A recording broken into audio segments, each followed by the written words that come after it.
your news channel. And every morning at 6 a.m, it's breakfast on GB News. My name's Tom Harwood and join me 9:30 a.m. every weekday for The Briefing, your one-stop shop for everything you need to know about what's going on in politics today. I wonder if this is a deal that might need to be like the biscuits in this factory, twice baked. Is there not an opportunity here to win out against the extremes? Tom Harwood, GB News. What are you going to do about it? Things should have been done differently, and they certainly are being done differently. Don't miss it. The Briefing with me, Tom Harwood, 9:30 Monday to Friday on GB News. Where would you like to go? Just take me to the studio, please, mate. You know where you're going. I've got a show to do. Friday Night Feast on GB News, 7 p.m. And it's like nothing you've ever seen before. We take a different angle on the week's biggest news stories. The viewers and listeners set me some absolutely mad challenges to do. We tried to rehome a rescue dog. And yes, there's some other wacky stuff in there as well. I feel like I could take on the world. Well, that's that. Friday Night Feast with me, Patrick Christie's, every Friday, 7 till 9 p.m. on GB News. Be there.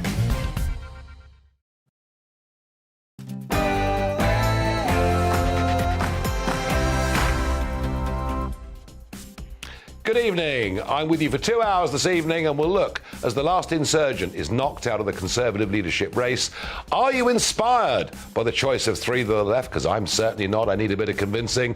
We'll have a reporter down in the East End of London where there is a very, very unpleasant fire taking place. Many fires breaking out all over the country as the temperature hits 104 degrees Fahrenheit in some parts of the country. We'll look at net zero targets not being achieved. Can we afford them? Are they possible? We'll talk about the rise of women's sport and much, much else in the next 2 hours. But first, let's get the news headlines.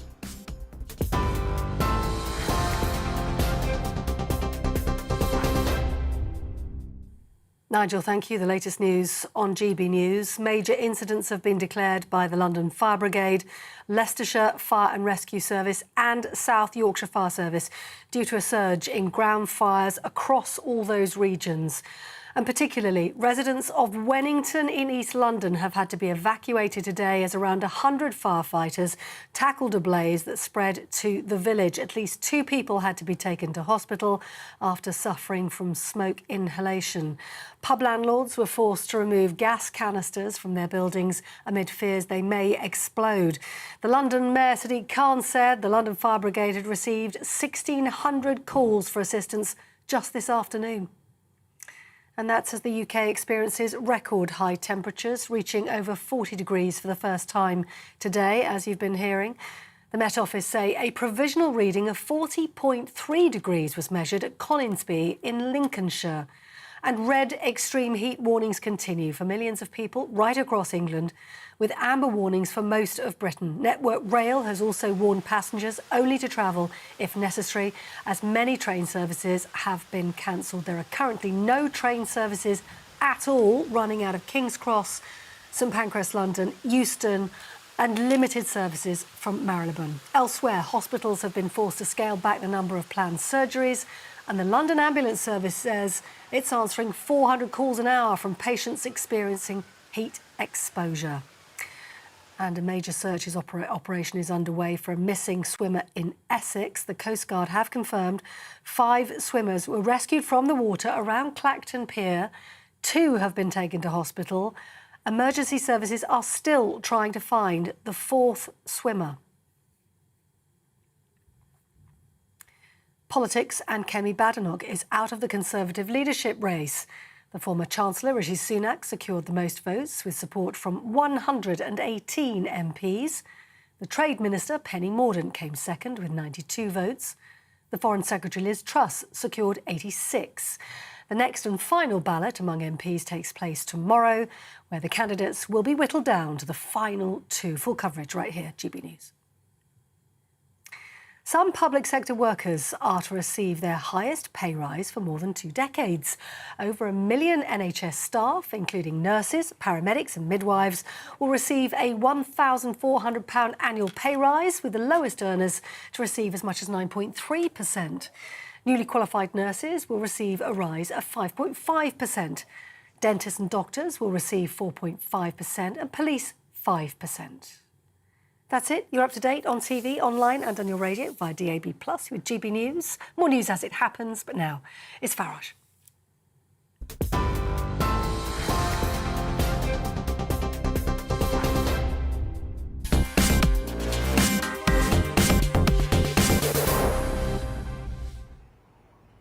Good evening. Yes, it's been over 100 degrees Fahrenheit today, although we tend to talk just in centigrade these days. There are fires breaking out. We'll have reporters live at the scene of the biggest fire down in East London. But I must begin talking about the Conservative leadership contest, because today saw Kemi Badenoch knocked out of the contest. Now, I think that was pretty accurately predicted on this programme last night, but with her departure, the last insurgent in this race has gone. The last person with any fresh ideas.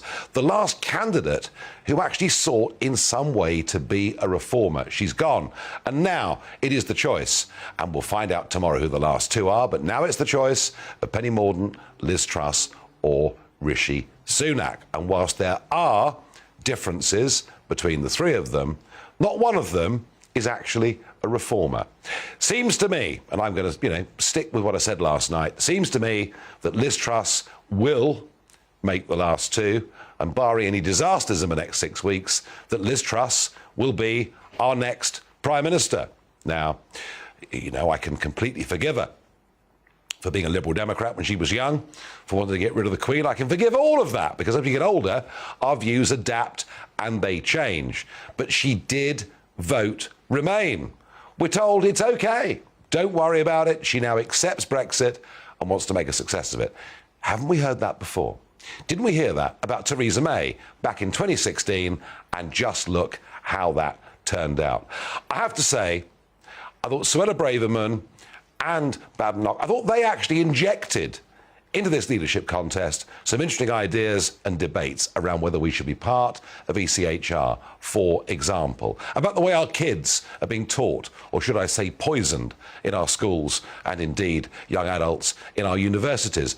But now we've got three establishment candidates, and it feels to me like we're going back to pre-Brexit politics. And what upsets me is that Brexit wasn't just about leaving the European Union. It was a hope, a screaming desire for a new kind of politics, and it just isn't happening. So let me ask you, are you inspired by the last three people in this race? Let me know your views. Farage at gbnews.uk, because I've got to tell you, I am not. Who would I vote for if I was a Tory MP? I just don't know. I'd probably abstain. I don't believe in any of them. Perhaps I'm being mean and unfair. Maybe the weather has got to me. I don't know. I'm joined, of course, by our... Mean and unfair. Well, I've always tried to be charitable, Darren. Darren McCaffrey joins us. Darren, we gamed this last night. We could see that Kemi Badenoch had fought an amazing campaign. Indeed, yeah, a very impressive campaign, as you say. A couple of weeks ago, frankly, not many Conservative members had really heard who she was. She come up with some kind of fresh ideas, someone who had the backing of some senior Conservatives. Michael Gove, whenever you think of his politics, can spot talent, I would suggest, and he give his fulsome support to her. And yes, there was that sense that she actually led quite an impressive campaign that got going, that signed up 60 Conservative MPs off the bat. I think there's little doubt, whatever happens, whoever wins, Kemi Badenoch will be in a cabinet. I saw someone today suggest she could be a future Home Secretary, and I would not rule that out. So we've got her 59 votes, and they're going to be reallocated. Difficult to see if you voted for Badenoch, and if you're worried about political correctness, you can't vote for Penny Mordaunt, can you? Well, so this is the weird thing. So I think what's really important is looking at the numbers today. So Liz Truss went up 15. Yep. Penny Mordaunt went up 10 MPs. This is from Tom Tugendhat's numbers from yesterday. Rishi Sunak went up 3. Now, there are lots of rumours and suggestions at Westminster. There's a bit of politics, unsurprisingly, at play here. Some games being played. Some games being played. Why would Tom Tugendhat's supporters switch to Liz Truss? Seems a little odd. Suggestions that Rishi Sunak may have said, actually, you know what? Some of my supporters go and vote for Liz because he would rather be in the final two with Liz Truss rather than Penny Mordaunt. We don't know for definite, but it seems quite plausible, all I would suggest. With Kemi Badenoch, it's really fascinating. Where would her votes go? You would think naturally in some ways they go to Liz Truss. They're both on the right of the party. They've made kind of big things about these kind of culture war issues. But in saying that, Kemi's been on the same page as Rishi Sunak when it comes to economics. I actually watched the debate on Thursday night. There's a whole swathe of in which they were agreeing with each other. So in the end, I think what will happen is that This will obviously get Rishi over the line. There's little doubt about that. I think he will be in the final two. But yes, I think more of those MPs will gravitate towards Liz Truss, not to Penny Mordaunt, and that's where she will struggle to get to that 120 figure. And we will see, I think, almost certainly now a contest between Liz Truss and Rishi Sunak. We're going to find that out for definite on Wednesday afternoon. And the first TV debate. Does this all happen? So 4 o'clock tomorrow. So voting's between 1 and 3.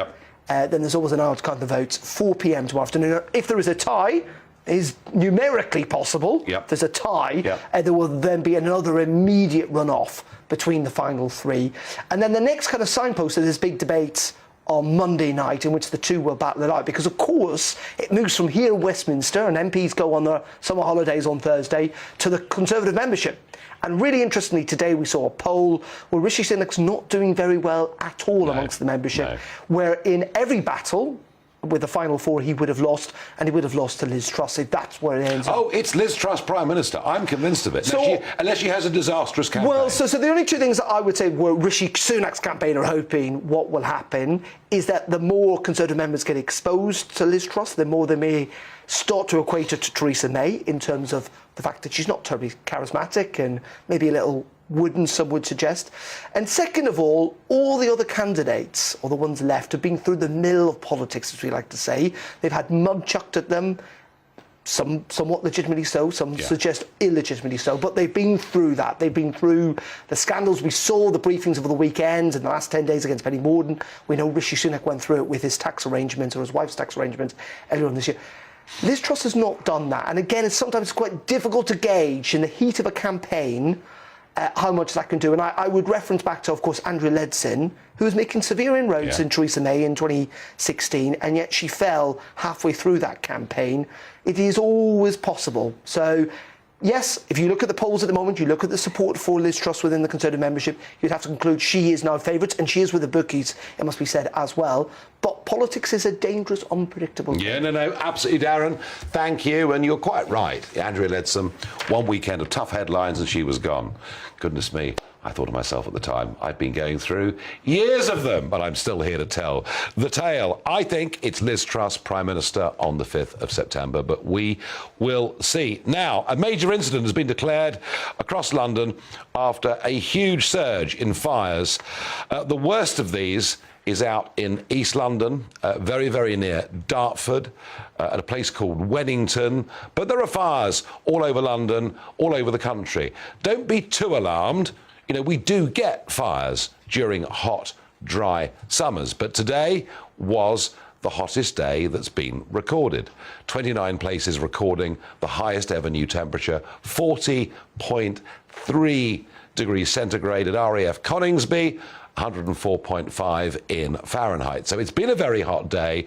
It's not surprising there are fires, but Wennington looks to have been the worst, with, by the looks of it, houses and other outbuildings destroyed. And Steve Dudney, fire resilience consultant, former London Fire Brigade borough commander and author of London Firefighter, joins me. Steve, good evening. Welcome to the programme. I guess with the weather we've had, and particularly with the breeze we've had today, I guess in some ways what we've had is not that surprising.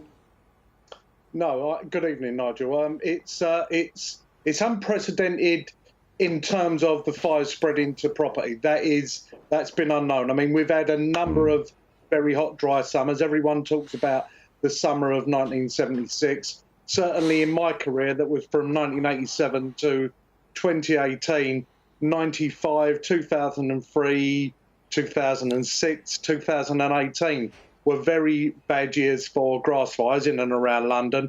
And we've got to remember that's often a lot worse outside of London.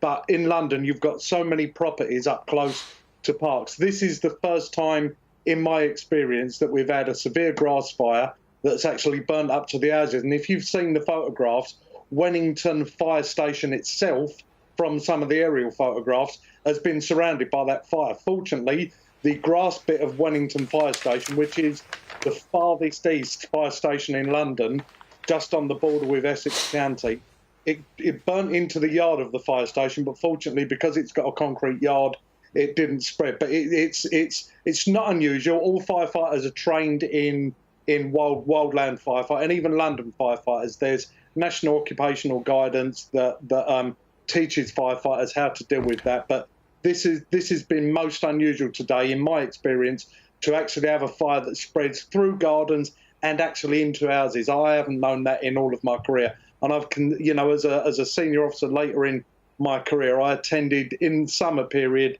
I attended some quite major grass fires, including one that attracted 40 fire engines on Wanstead Flats in 2018. Yeah, I mean, I certainly remember. 1976. I remember very well.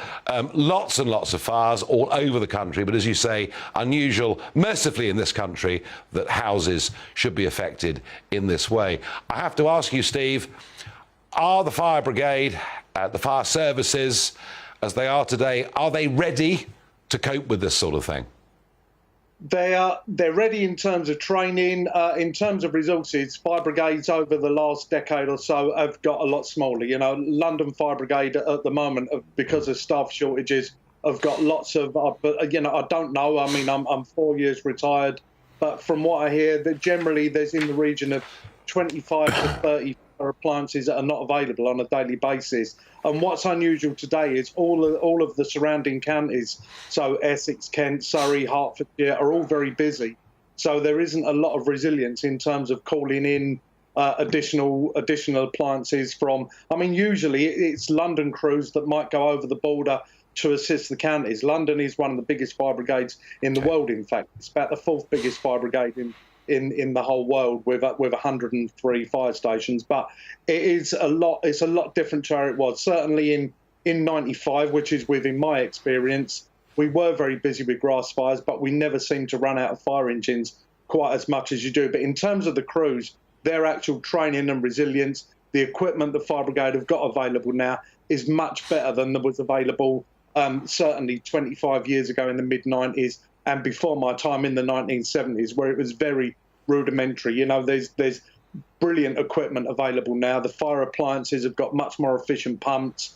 There's water backpacks. They've got drones that, although don't do firefighting, can certainly give you an overview of the spread of the fire line and all of that. So they're prepared, but we've seen massive cuts to the fire brigade, and that is the issue, Nigel, I feel. OK, Steve Dudney, a bit of a mixed picture there. Yeah, better equipped, but fewer of them. Thank you for coming and joining us and sharing your experience with us here on GB News. No. Now, we can go now straight to Wennington live and join GB News' Joe Casper, who is there at the scene. Joe, good evening.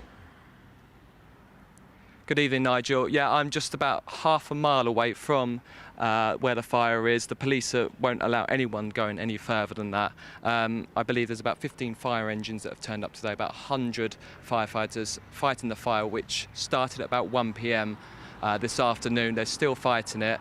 I've been talking to local residents about this, including Frank, who lives about just by where the cordon is, about half a mile away.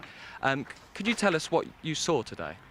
Well, we were sitting in the lounge and looked out the window. We saw massive black smoke going into the sky. We dashed upstairs to look out the bedroom window, and we could see it was in the village, Wennington village, or near it. But it turns out it was a few cottages this side of it, and we're about just over half a mile from it, and it was scary, the amount of flames and smoke. What was the smoke like from where you could see? Black. Yeah. And have you been speaking to people that are sort of living in the village? And no, only neighbours along here. Obviously, they're all. About what time did you notice it? Oh God, not sure. It was 2 or 3 hours ago, or more maybe, 3 or 4 hours maybe. And what's the temperature been like here today for you? Sweltering, absolutely. Well, I've got a temperature gauge in the garden, and it's about mid-30s. And Wennington's not a very big... No, it's a village. It's a village, about 300 people living there? Maybe not that. There's just one little church, and that's it. And I believe a number of animals have been evacuated, horses. Yeah, there are a lot of animals in the area, horses obviously. It's all farmland, all along. From here to Wennington, it's 90% farmland. And from what I've gathered from reports, it's been very dry here recently, lots of grassland, and that sort of just encouraged the spread of the fire. Bit windy as well. I mean, just to the back of these houses where we live, about half a mile again, is the River Thames. And that's all scrubland between the railway, which runs along there, the C2C line, down to the Thames. It's dry as hell. It could easily go across there, which is scary. Great, thank you very much. Thank you for that, Nigel. Like I said, police won't let anyone pass here. Apparently, when some of the residents that have been living there have black smoke all over their chest. When we started driving, myself and the cameraman, there was thick black smoke for about 7 miles long. Joe, my cameraman, he actually called the scene spooky. That's how bad it was. So it's pretty bad here.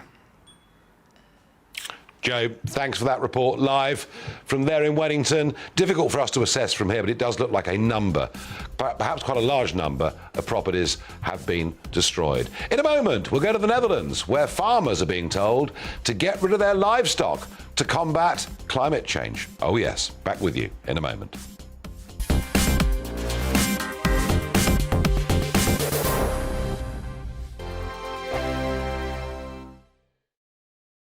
We are GB News. We're right across this great nation. On TV. On radio. On digital. Absolutely everywhere. We don't talk down to you. We embrace all voices with honest and civilised conversation. We are not part of the establishment. We're one of you. And we're only getting started. Join us on GB News, the People's Channel. Britain's news channel.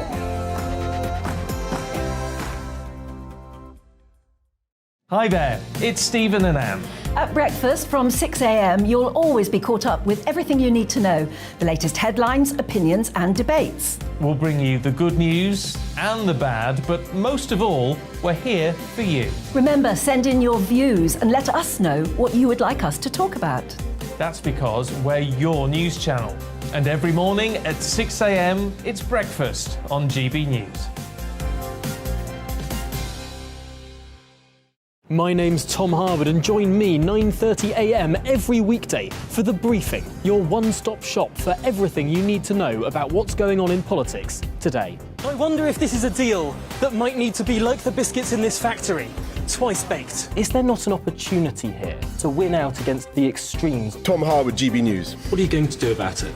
Things should have been done differently, and they certainly are being done differently. Don't miss it. The Briefing with me, Tom Harwood, 9:30 Monday to Friday on GB News. Where would you like to go? Just take me to the studio, please, mate. You know where you're going. I've got a show to do. Friday Night Feast on GB News, 7 p.m. And it's like nothing you've ever seen before. We take a different angle on the week's biggest news stories. The viewers and listeners set me some absolutely mad challenges to do. We tried to rehome a rescue dog. And yes, there's some other wacky stuff in there as well. I feel like I could take on the world. Well, that's that. Friday Night Feast with me, Patrick Christie's, every Friday, 7 till 9 p.m. on GB News. Be there.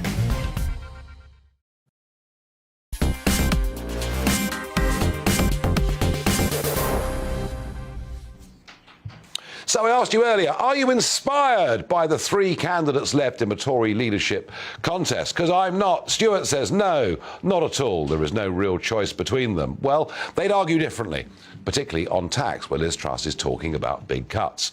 Karen says no, definitely don't want Rishi.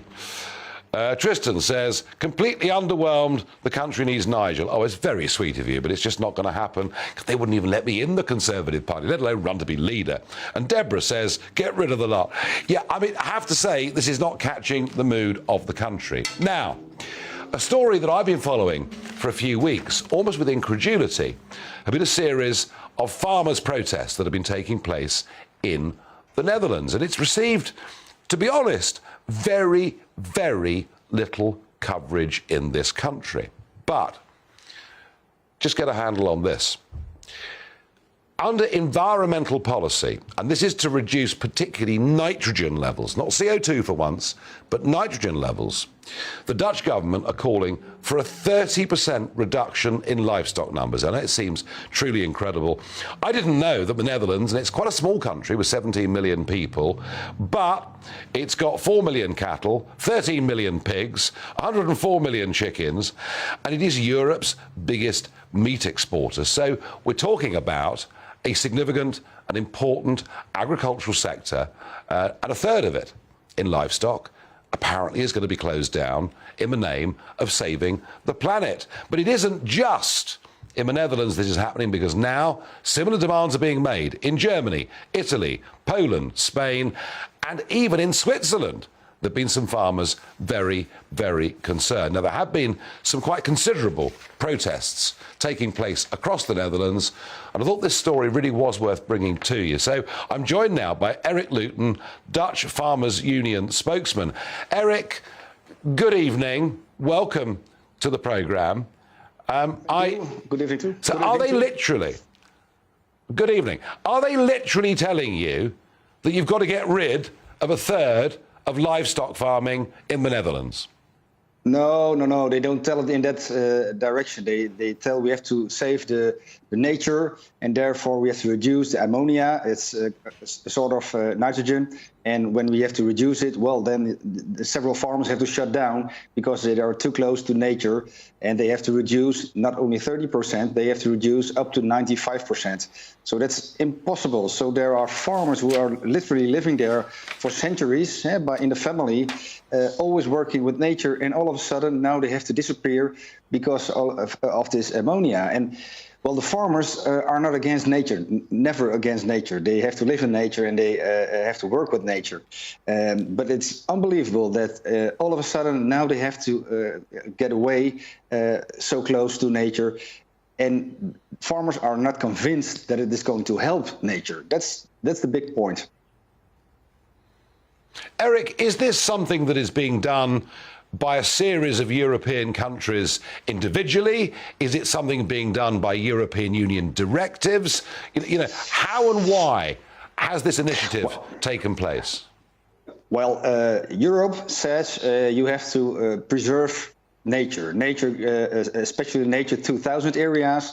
They have to be preserved by the government. The government has to make measures to preserve it. Where it went wrong is that the Dutch government only made nitrogen, oxygen, and ammonia as the only one element which will tell you if nature is well preserved. And that's absolutely crazy, because there are far more other parts who are important. For example, hydrological ways is very much more important. I have an area here close by, also Nature 2000 area. There are growing plants who should not be growing there by the models who are made by the government, but still they are growing there. So there's a big difference in what do you see in the fields and in these areas, and what does the models tell you what there is, and that's bigger problem. There are more countries, but the only way the Netherlands have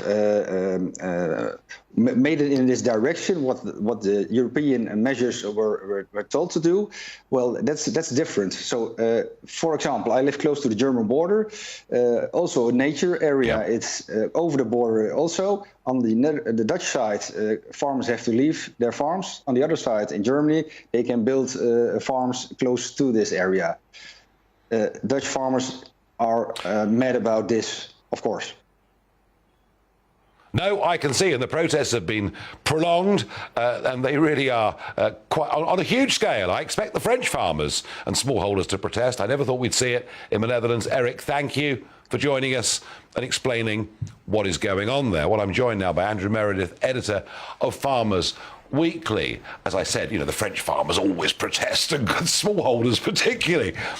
This is astonishing. I mean, what he's saying here is that the European Union's Natura 2000 project says that because of all these livestock, there's too much ammonia, too much nitrate going into the soil, and therefore big cuts to basically the meat production. I mean, that's what we're really talking about here. And I've railed on this show about the fact that we're not producing our own energy anymore in the neighbour saving the planet, and now we're not going to produce much of our own food. Now, we are, of course, outside of the common agricultural policy with Brexit. We haven't quite worked out, I don't think, well, we're beginning. We're on the way. Yeah, we're beginning to work out our farming policy, and which is a good thing.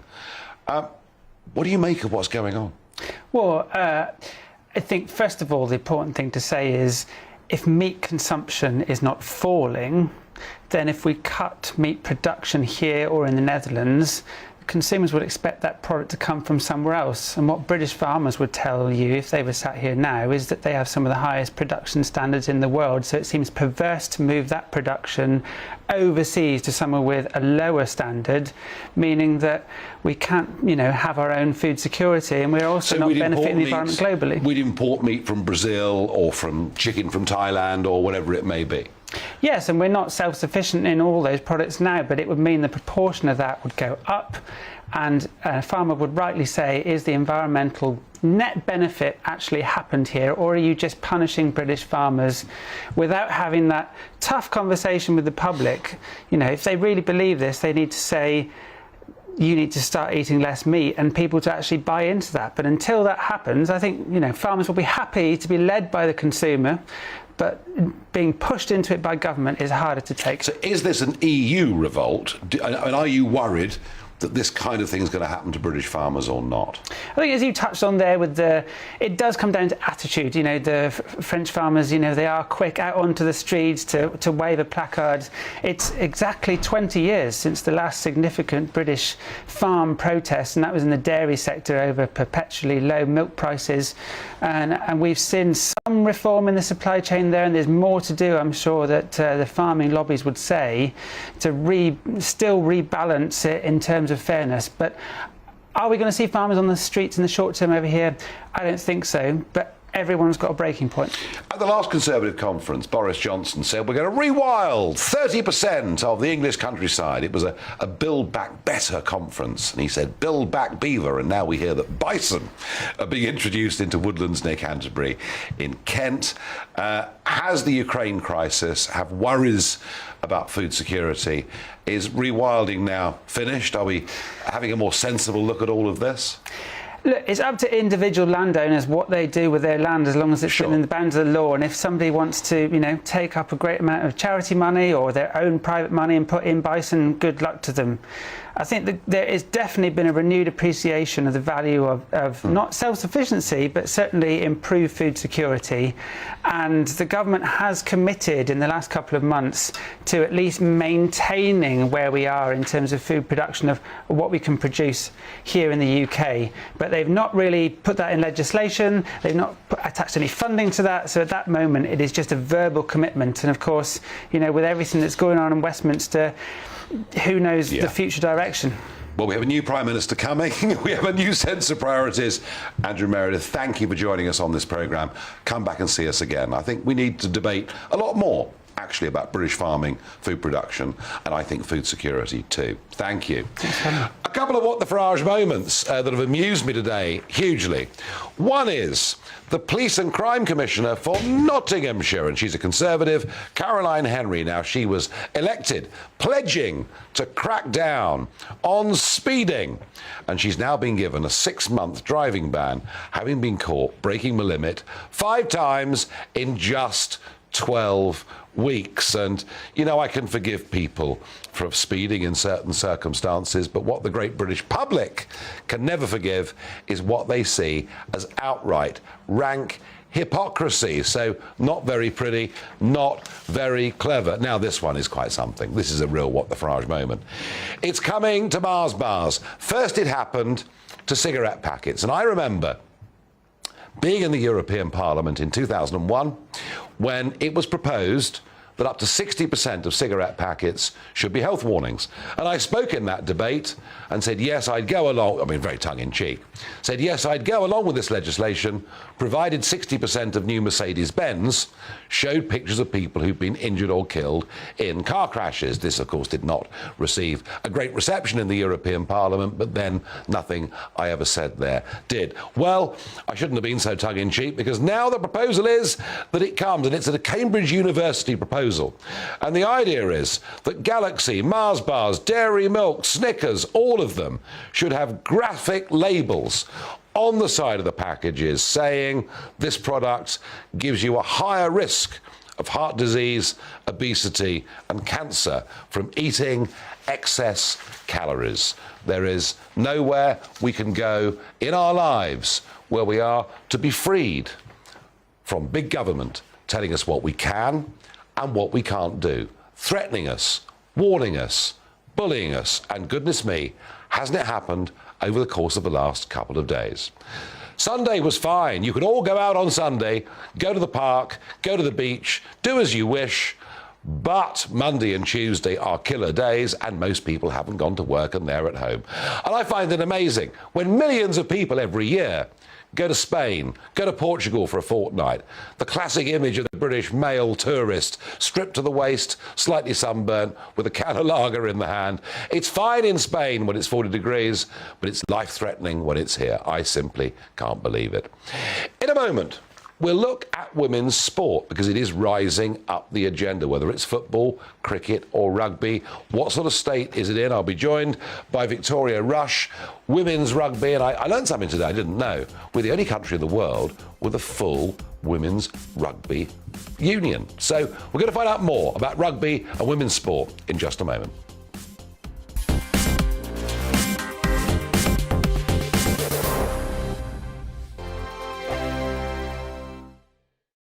We are GB News. We're right across this great nation. On TV. On radio. On digital. Absolutely everywhere. We don't talk down to you. We embrace all voices with honest and civilised conversation. We are not part of the establishment. We're one of you. And we're only getting started. Join us on GB News, The People's Channel. Britain's news channel.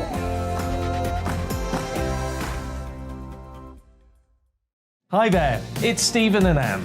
At breakfast from 6 a.m, you'll always be caught up with everything you need to know, the latest headlines, opinions and debates. We'll bring you the good news and the bad, but most of all, we're here for you. Remember, send in your views and let us know what you would like us to talk about. That's because we're your news channel. And every morning at 6 a.m, it's breakfast on GB News. My name's Tom Harwood and join me 9:30 a.m. every weekday for The Briefing, your one-stop shop for everything you need to know about what's going on in politics today. I wonder if this is a deal that might need to be like the biscuits in this factory, twice baked. Is there not an opportunity here to win out against the extremes? Tom Harwood, GB News. What are you going to do about it? Things should have been done differently, and they certainly are being done differently. Don't miss it. The Briefing with me, Tom Harwood, 9:30 Monday to Friday on GB News. Where would you like to go? Just take me to the studio, please, mate. You know where you're going. I've got a show to do. Friday Night Feast on GB News, 7 p.m. And it's like nothing you've ever seen before. We take a different angle on the week's biggest news stories. The viewers and listeners set me some absolutely mad challenges to do. We tried to rehome a rescue dog. And yes, there's some other wacky stuff in there as well. I feel like I could take on the world. Well, that's that. Friday Night Feast with me, Patrick Christie's, every Friday, 7 till 9 p.m. on GB News. Be there.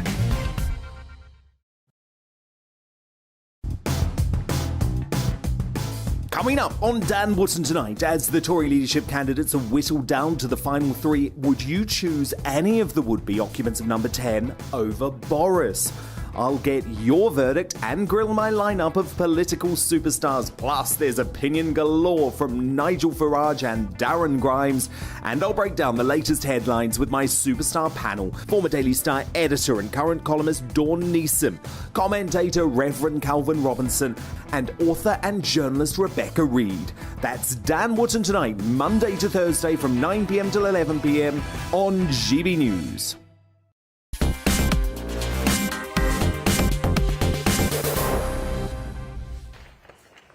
Some more reaction from you at home to this question I posed. Are you inspired by the last three people that are in the Conservative leadership race? One viewer says, the whole process has been farcical, but now we are nearing the end. We want total fairness, no devious trickery or trade-offs. Are you having a laugh? That's how politics has been done going back to ancient times. The membership must have the final say on who is elected. Well, they will. The membership will, but there'll be all sorts of backroom deals going on over the course of the next 24 hours. Neil says, I was until Kemi went. And I think that's right. I think Kemi Badenoch brought something quite extraordinary to that race. Who would have believed a fortnight ago that this woman would actually be in competition to be our next Prime Minister? And she did it through strength of conviction. She did it through originality of ideas. She did it actually by daring to challenge some of the things that are accepted. Some of the things, because it's too difficult, we can't talk about that. Well, she did, and good for her. And I think she's got actually a glittering political future. I genuinely do. Ryan says, I've seen flat pack instructions more inspiring than this contest. And Thomas says, I'm not impressed with these final three at all. I wanted Kemi. Truss is too awkward when she's speaking, and I don't trust her. And that's going to be Truss's big problem. She's not a natural performer. Now, talking of performance, let's move to sport. I'm joined by Victoria Rush. No woman, no try. Rugby. This is, you played rugby, you're supporting rugby, you've made a film about rugby. Why rugby, Victoria? Why rugby? What inspired you to get involved in rugby? I think the first time I really got involved with rugby was probably my dad. He loved it. He loved kind of shouting at the TV and supporting the boys. But when I got to kind of playing age, it wasn't available for girls. And I didn't find my first female rugby team until I was 19 years old when I got to university. But I'll say that I just found a safe space for somebody who's maybe a little bit more physical in sport and wasn't as good at the traditional women's sports that I was given at school. So when I found a sport like rugby where I... Cheers, by the way. Cheers. Welcome to the programme. Where I had a community of people who had the same kind of approach to sport as I did. I never went back, safe to say. And tell us about this film, No Woman, No Try. Is this to attempt to popularise female rugby? It was an attempt to put female rugby players in the spotlight. I think is something that we don't get very often. Women's football, as you see it now during the Euros, is getting a great spotlight. And they're getting big crowds. Yeah, they are. There's 460,000 tickets, I think, they're sold. The biggest ever women's Euros. Would you have believed that 5 or 10 years ago? 5 or 10 years ago, no, but only because I didn't see women's sport as a professional opportunity, where it is now. The next generation of girls growing up can see sport as a professional choice for them. Rugby, I think, is not quite there yet, but hopefully. Well, you say that, but is it the only country in the world to have a female rugby union? A league for the women's teams, yeah, the club league. So we're way ahead of others in some ways. We are way ahead. So it's not all bad. The Red Roses are going to the World Cup this year, and in my personal opinion, they're front runners. But I think most people who know anything about the women's game would agree, because of the league that we have, because of the setup we have here, we're definitely the best team in the world. So there's an option now to be a professional female rugby player. Just about. There's only 28 professional female rugby players in England. Yeah, at the you moment. see, I mean, men's rugby didn't go professional till what, the late 80s, early 90s? Late 90s, yeah. Comparatively recently, and actually for the first few years, it was very difficult for many men to earn a living playing rugby. But do you see this growing? Definitely. The RFU have pledged $222 million to the women's game over the next 10 years. That inherently will create professional sport for women's rugby, and hopefully we'll see many more of the best players on TV, not just during the games, but in films, in other types of content. And that's really, I think, how we grow the game. So we got women's rugby, we got obviously the football at the moment, which is very much in the news. The cricket, women's cricket, and, you know, I mean, let's be honest, the women's female team's been a lot better than the men's team over the course of the last few years. Although this season English male cricket has picked up hugely. Do you think there's a public out there that feel that maybe women's sport's being sort of pushed upon them, whether they want it or not? Or do you think people are genuinely warming to it? I think you could say that about men's sport. Surely it's pushed upon all of us to watch it, and we don't have the option. we've to grown watch up with it. women's sport. Yeah, Exactly. all right. But I think the audience is out there. I just don't think we've ever given them a product to be able to prove that the audience is there. Some people want to watch it, some people don't. And that's okay. You don't have to watch women's sport. I don't have to watch men's sport. I don't particularly like men's football. I do like women's football. What's wrong with men's football? Oh, come on. Oh, come on. Are we This is a very anti-male stance you're It's taking definitely here. not. No, I love men's rugby. I enjoy watching cricket. I'm not a massive fan of men's football, and I think that's got a lot to do with the lack of respect I feel I see in the game towards like referees, like fans towards players. I just think women's sport's a safer space for families, for fans, for players. So that's A safer space? What does that mean? Well, I went to the Women's Euros opening game. There were families, kids, a lot more women I think I've ever seen at a men's football match. And I just think it is a safer environment to have a different audience. Because men's football's quite tribal. It can be, yeah, definitely. And I don't think you'd see as many kids at a men's football match as you would see it as a women's football match. And that's a different audience. Doesn't mean to say it has to change. I'm not saying you have to change the men's game, but for brands, for businesses, for growth, it's a totally different audience and a totally different market. There's nothing wrong with that. When it comes, I mean, you know, we all know with sport, and there have been dramatic changes in terms of, you know, what I'm talking about the male game to begin with. But when you look at cricketers, for example, what they can now earn, they can go off, the really top ones can go to India, to the IPL, and make very, very big money. Even Test cricketers earn a pretty good living. They didn't used to. You know, it wasn't a very well-paid game. Footballers, I mean, goodness me, you know, I've had a few well-known footballers on this show, you know, who were Premier League players in the early days of the Premier League and big names in English football, but they were earning, I mean, literally a fraction of what these footballers are earning today. So I guess in the end, it's all about TV rights, isn't it? In the end, that's where the big funding for sport comes from. You know, we pay to watch sport.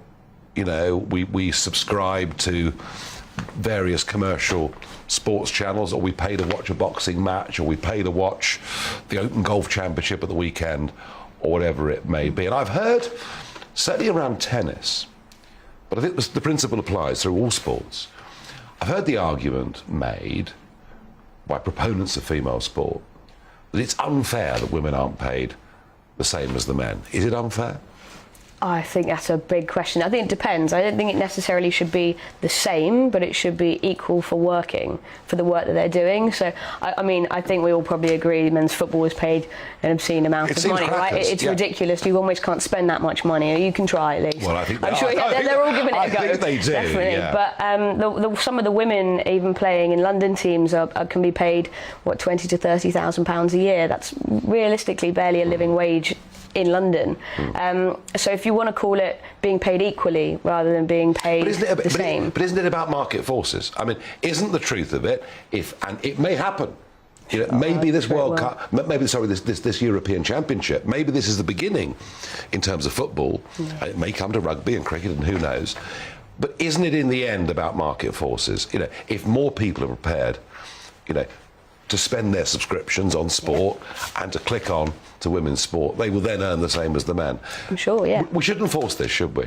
No, you shouldn't, but you need to create a product for people to watch it, for them to then earn the money, right? If we're not putting it on TV, we're not putting it on all these different channels. It's not easy to find, actually, is it? It's really hard to find. No, listen, I'm trying to play devil's advocate on this. You know, and if I've been...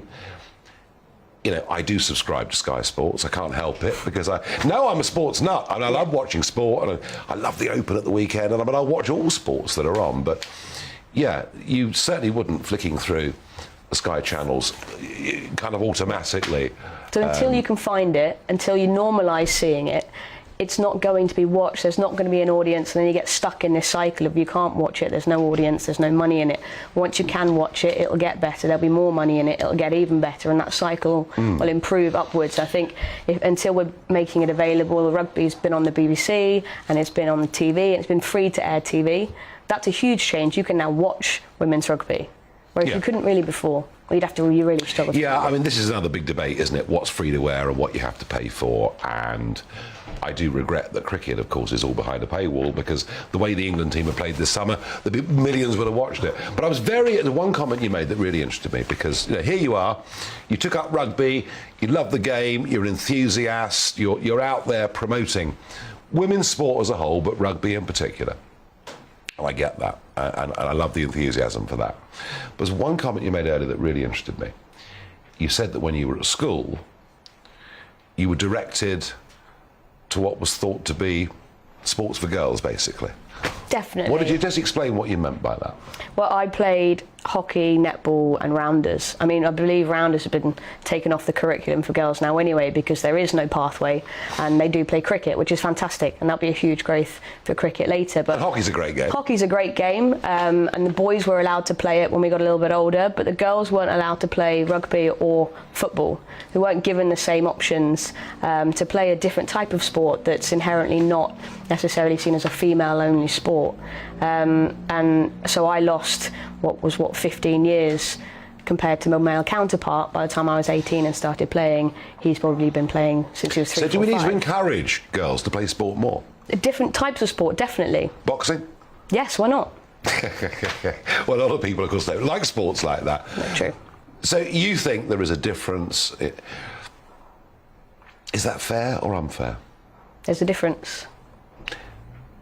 But how many young women would really want to play rugby or would really want to box? How do you know until you're given the option? And is it closed off to them? Well, what definitely was for me, and it's certainly not as easily available as things like hockey, netball, cricket, as it's on the curriculum. Rugby's not on the curriculum. And cricket's a big change, isn't it? Cricket's a huge change, and I think a great change. And what I'd love to play cricket. And what about the differences between, because I've discussed this with other sports people that have been on this show, both male and female. You know, people have been Olympic performers and whatever. One of the things that I see with sport, and I don't know whether it's as relevant with girls as it is with boys, but I'm sure it is the 7% of kids that go to the private schools have the best coaching, the best facilities, the most encouragement, and not all, but too many who are being educated in the state sector are not getting proper access to sport. Yeah, agreed. Rugby's definitely got that problem. If you don't have access to grass areas with rugby posts, are you going to take up rugby, or are you going to end up taking up football? Because it's much easier to access. But is rugby a middle-class game for rich kids? It is in this country, definitely. I'd say it's probably different in other countries, but it definitely is in England. And is that because we're not, through comprehensive schools and elsewhere, giving people full access to it? It's not as accessible, and the same for women. If it's not as accessible for boys from certain backgrounds, then it's not as accessible for women. How can you ever expect to get those boys in the men's game and those women in the women's game? No, I was very struck, the London Olympics, which was a tremendous success. Huge. And when you looked at the medal tallies, by the way, John Major didn't get much right in life, but I do think lottery money going towards sport development and academies really did make a difference, a huge difference. So we'll credit him with that. If nothing else, we'll credit him with that. But it was interesting that if you looked at that Olympics and the one afterwards, that 60% of our gold medal winners, male and female, had been privately educated. Yeah. And I feel there is a big class divide in terms of sport and opportunity, and I'd love to see that levelled up. And Victoria, if with your enthusiasm, energy and desire for male and female sport to be equal through merit, which is the only way that it can happen, and you get that fully, if you can put some pressure on the education department to make sure both boys and girls in state schools are given those opportunities, you'll be doing a very good thing. And I thank you for sharing your enthusiasm with me. Thank you. Thank you.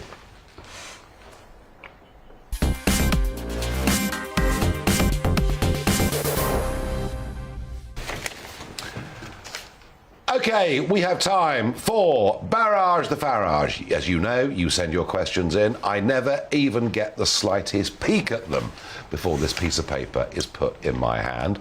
Let's see how we get on.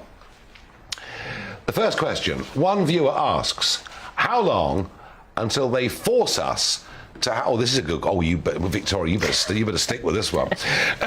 How long do they force us to have mixed-gender sports teams, especially in football? Now, gender and sport, there's some huge rows around this, but this questioner is not actually talking about the trans debate as such. Do you see mixed-gender sports teams coming? If they could happen, why not? If they could happen, why not, says Victoria. I would instinctively say this is a complete nonsense idea, but then, I'll be honest, I never thought we'd see women in the British Army potentially in frontline positions, and now that is something that could happen. So, will it happen? I tell you what, not in a hurry, I think is the answer to that. And yeah, I think not in a hurry. Paul asks, oh, here we go, ridiculous question. I mean, I can't do advertising on this show. What is your favourite real ale? And is it the one you drink on Talking Pints? What I drink on Talking Pints varies. And I'm not going to tell you what my favourite real ale is, but what I will say to you is this. I think that the growth and development of British beers, as opposed to lagers, British beers, a completely unique drink. You go to a London pub here in Westminster, and they might now have 4, 5 real ales on and 3 or 4 lagers. 30, 40 years ago, it was difficult to get in many pubs a decent pint. And we've seen a growth of microbreweries all over the country, and it's a great thing. It's a unique product. It's a live yeast product that we produce on draft, something we should be very proud of. And when drunk in moderation, actually pretty good for you too. Not even what the most critical GP of me would condemn that comment. Stuart asks, what do you think Rees-Mogg, why do you think Rees-Mogg came out for Truss 2 weeks ago? Does he know something the rest of us don't? Well, perhaps he thinks that Liz Truss is enormously talented and is going to be a phenomenal performer, that is going to sweep the red wall with her charm, her wit, her humour and her eloquence. That could be the reason. Or more likely, Jacob, you know what? I like Jacob very much. He sat in this chair and Talking Pints before. He even bought his own homemade cider in. Gosh, it was strong. Jacob, an intensely loyal person. And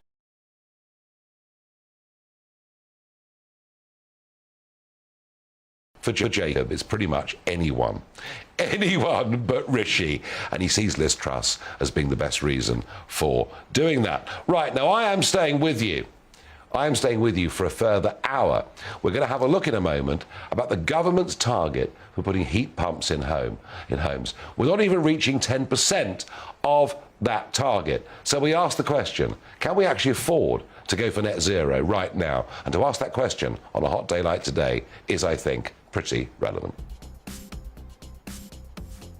Hello, I'm Aidan McGivern from the Met Office. What a day. Extraordinary temperatures, with the first time 40 Celsius has been exceeded in the UK. Much fresher weather arrives now from the west. That's already been making inroads from the west during the day. Southwest England, parts of West Wales and Northern Ireland.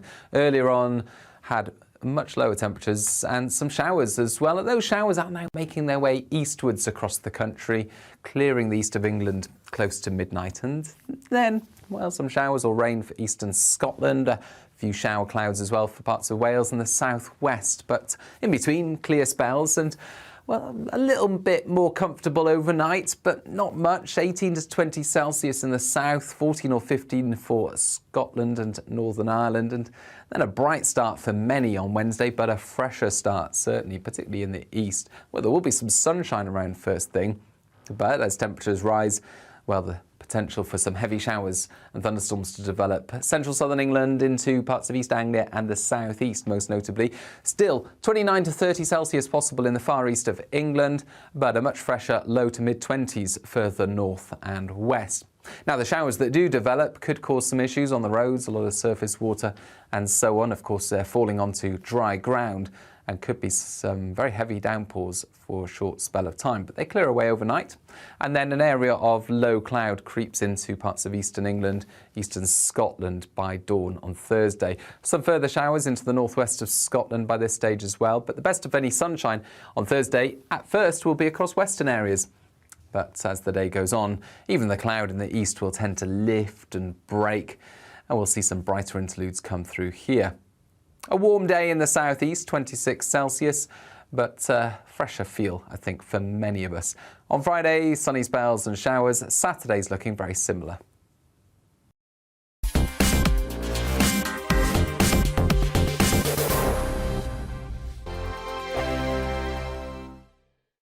We are GB News. We're right across this great nation.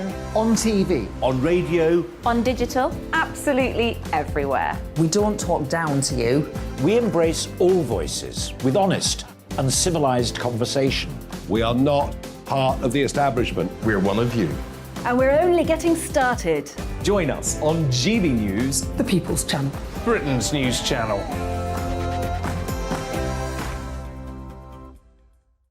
Hi there, it's Stephen and Anne.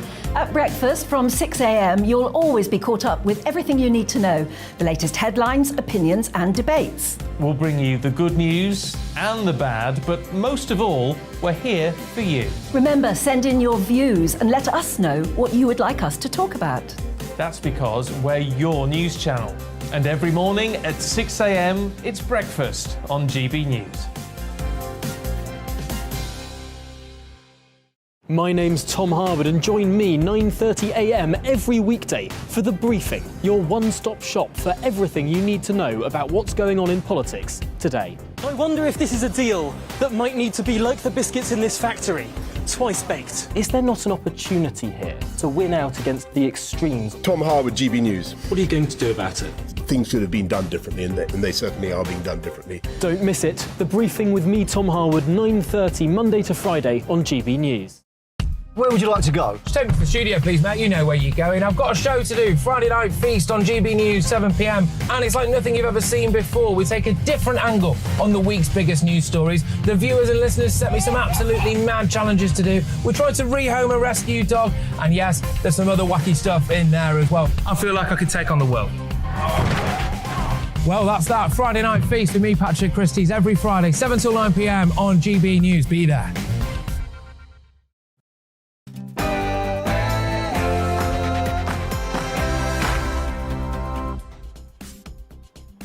In the next hour, we will, of course, continue our speculation as to who makes the last two. I'm certain it's going to be Liz Truss. We'll look at what the odds and the betting markets are telling us, amongst other things. But the big debate we've not had thus far is about net zero.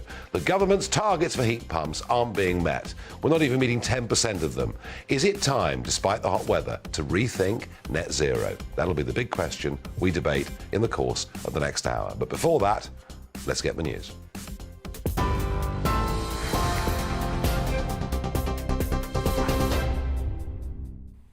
Good evening. The top stories on GB News. A major incident has been declared by the London Fire Brigade, Leicestershire Fire and Rescue Service and South Yorkshire Fire Service due to a surge in fires across the regions.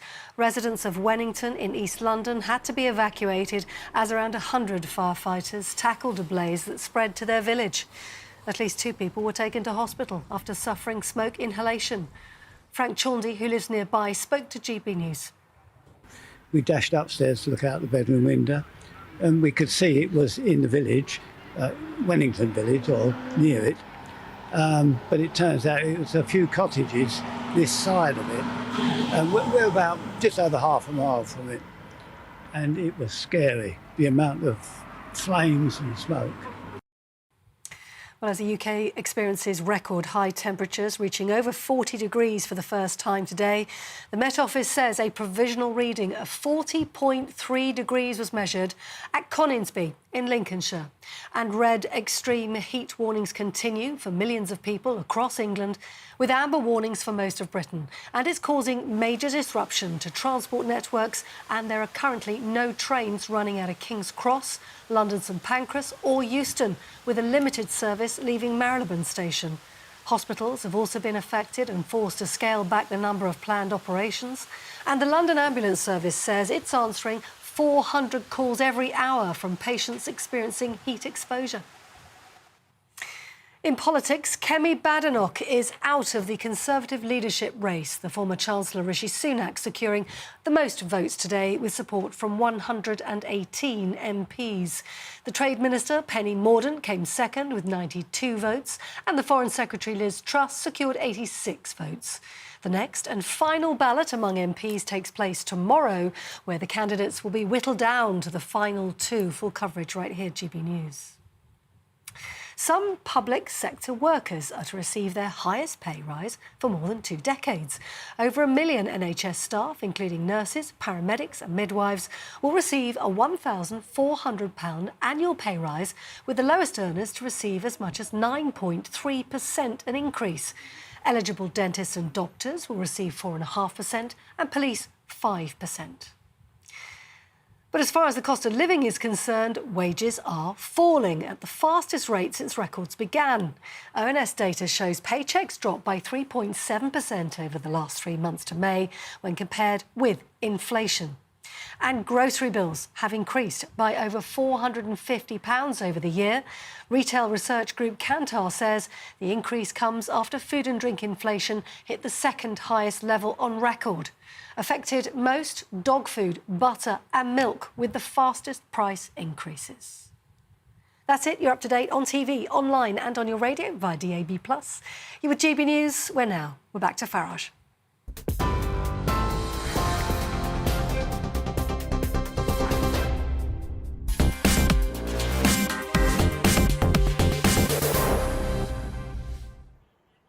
Well, there's no denying it. It was a hot day today. Yes, 40.3 degrees centigrade recorded at RAF Coningsby, which in old money is 104.5 degrees Fahrenheit. So a record hot day today, albeit, just get some sense of perspective, this has been a 2-day heat wave. Those of us that are of a certain age remember 1976, when we had 10 days of it being well over 30 every day, and actually about 10 weeks of sustained hot weather, very, very dry. Now, you can watch, if you want to, every other news channel out there, and they will have expert after expert lining up, despite the fact many of them just work for think tanks and maybe have the odd degree, telling you this is conclusive proof, absolutely conclusive proof, that climate change is doing all of this to us. I did try last night to point out that there is a solar flare coming towards the Earth, and I did ask the question, maybe that has got something to do with it. I don't know the answer to that, but we need to have debate around these subjects. Now, the government, of course, are all out for net zero. Boris Johnson, utterly committed to it. All of the Conservative leadership candidates, utterly committed to it. For a brief period, it looked like Kemi Badenoch was going to break that trend, but in the end, even she came into line. I've tried over the last few months to open up some big debates and questions on net zero, and I have to say, I found myself shut out of that debate even more than I was when I dared 30 years ago to question membership of the European Union. There are some very big vested interests here. But I am not for one moment suggesting that man's presence on Earth and its booming population is not having some kind of impact. It probably is. It's about extent and it's about scale. But when it comes to our country, let's just get a sense of perspective. We are outputting less than 1% of global CO2. And whilst we may well want to do the right thing, frankly, compared to what happens in India and China, we are largely irrelevant. But, and my question for you, the audience, is the government's net zero target achievable? And I say this on a day when we learn that the government's plan to install 600,000 heat pumps every year in British homes is falling slightly short.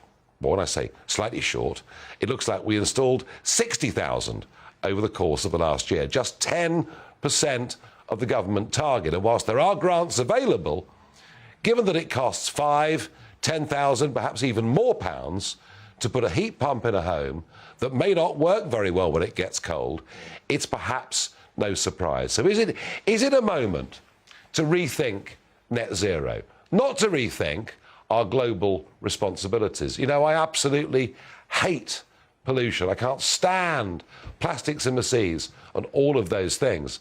But are we going to commit economic harry-carry over eliminating CO2 whilst India and China and many others just laugh at us? But one thing you will get here on GB News, despite the fact that Tony Blair's legislation that came in 20 years ago says that on issues such as this, because it's a settled matter, There doesn't need to be both sides of the debate. Well, and that's why you'll see on the other channels, wall to wall, this is happening. Oh, these hot days, we must get used to this. Every summer's going to be like this because we drive 4x4s in Chelsea. We will actually have a debate on this, and I'm pleased to say I'm joined by Lois Perry, director of Car 26, somebody that is calling for a referendum on net zero. Lois, welcome to the programme. Now, look, record temperatures. There are nearly 40 locations in the UK today that have recorded record ever temperatures. Of course, those temperature records only started 120 years ago, and there is a huge span of history, including Roman warming period, medieval warming period, which were much hotter. They were growing grapes and making wine in Manchester. There is a huge amount of scientific evidence that you don't ever hear because people are no platformed, they're sacked from their jobs, they're just not funded. Why? Why? So why? I mean, look, I understand what you're saying, but explain to people, why is it? Because whenever the science is talked about, and Blair said the science is settled all those years ago, why is it that scientist after scientist is lined up to say we think rising CO2 emissions are warming the planet? It's a libertarian issue. It's no different from Brexit. The whole net zero thing is about, well, I believe, is about control. It's about controlling how much we travel, how much, whether we can go out, leave the house. We've had COVID lockdowns. Now we're looking at, in the last couple of days, the whole concept of climate lockdown, i.e. it's too hot to go out. There is a huge, as you said, there's a huge amount of vested interest, people that are actually... Oh, I can see that. People are making money. There's ESG, all of the different financial instruments that have been put in place. But surely, with nearly 8 billion of us on this planet, surely we're having some impact on the environment. The thing is, as you correctly said, in this country, we can say we want to cut our carbon. I don't believe it has any impact on the environment whatsoever. Don't you? No, none. So you don't accept that rising... And CO2 in the atmosphere has risen. Yes, it has. It's still a fraction of 1% in total. I get all of that, but there weren't many cars in the Roman period when it was a lot hotter, and we know that for a fact. And there weren't many cars, and there weren't many coal-powered fire stations in, in the medieval period, in the Roman period. So, what was the problem there? I mean, I think it's Otto Weiss has been talking about cyclical solar patterns, which show that it's absolutely nothing to do with CO2 whatsoever. The thing is, I should be allowed to think that, and it should be allowed to be debated, and physicists and scientists that believe that should be allowed to go on platforms or go on TV. We never see them. Because you know why? Because the other scientists' arguments would be absolutely torn apart by anyone who has not been paid off to say this absolute nonsense. So it's all a conspiracy? I don't think it's a conspiracy. No, there are a huge amount, as you said, of vested interest in this, and a lot of them do believe it. But look at the things that are brought in, surrounding the whole carbon stuff. You can only have a limited amount of this. You can only have a certain amount of meat, and then that will be better for your health. You can only travel a certain amount. Not too many cars. But there's a whole thing, isn't there, about having 10-minute radius of your house so you can walk everywhere. So the powers that be decide what you need. So you see this as you're sceptical on the science. Yeah, I am. And this is the only place you'd be allowed to say it, and we allow you to say it. But doesn't that make you worried that there's only one place that you're allowed to talk about it? Because if people are certain, why wouldn't they have debates all the time? There were people that advocated the Earth was flat, and they were wrong. But right, whether you're right or wrong, you should be allowed to put your point of view. Fair enough. And that's the point Absolutely that I'm making. Right. I agree with you. Yeah. And I do tend personally towards some sympathy with the view that what we're doing, producing less than 1% of global CO2, is not necessarily, that big a factor in the world. But we can only do that because we're farming it out everywhere else. We're bringing over wood pellets from America and burn in drags. I know, I get it. China, we're getting that energy from them. We're not fracking. But you see this really as being used as a means of control. They didn't want us to leave Europe. The world didn't want it. Well, certain elements did not want us to leave Europe. They didn't want us to leave Europe because they didn't want us to have autonomy. If we're energy self-sufficient, we have autonomy. We're not dependent on anything else. We can make our own food. We can grow our own food. We've got our own energy. We can't be told what to do. This is a libertarian issue, whether you believe that CO2 is impacting on the world or not. So tell me how disappointed you were in Kemi Badenoch, because she was there, that she was a week ago, and she was kind of saying that if we pursue the government's net zero target, it'll be a self-inflicted economic wound. It makes no sense, and we as a small country in terms of CO2 make no real difference. Then suddenly it all seemed to change, didn't it? Well, she's probably been offered a post in government on the basis that she reverses it, whoever she's decided to give her votes to. Simple as that. She's been bought off. Yeah, and she's a young, beautiful, attractive, gorgeous, clever girl, and and why not?